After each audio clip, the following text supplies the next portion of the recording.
Castelao sempre está de actualidade, pero nestes días se cabe máis. A análise que de algunhas das súas obras fai o presidente de Galicia non gusta entre moitos sectores da sociedade galega.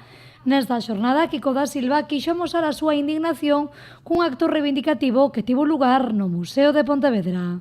Este é un acto basicamente de reivindicación do que eles e polo que eles morreron.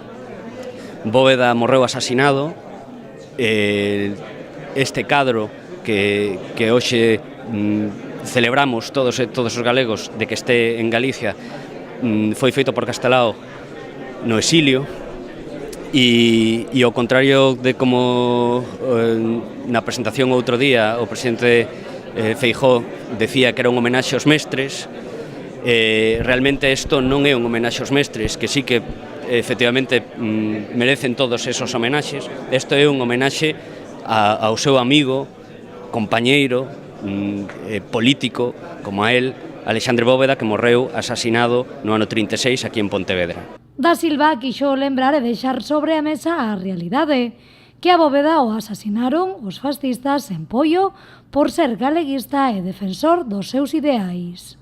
Negar isto ou obvialo ou simplemente velalo con outras lecturas que non coinciden coas lecturas de ningún historiador deste país é intentar cambiar a historia. E eu, como cidadán, como artista, non estou disposto a que intenten cambiarnos a historia e a que intenten que os mozos e mozas que van ver esta obra por primeira vez, que moi probablemente non lles falaron nunca de Alexandre Bóveda, crean que isto é un homenaxe aos mestres que morreron na guerra. Non, isto é un homenaxe a un amigo, é un homenaxe a un político, a unha persoa que sin él moi probablemente non teríamos hoxe Estatuto de Autonomía.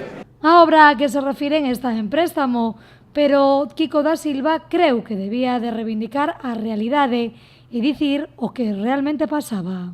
Crin que unha maneira bonita de facer homenaxe a Castelao e a Bóveda era recreando esta imaxe, que a miña intención é agasallarlla a familia de Bóveda, porque deme moitísima pena escoitar o presidente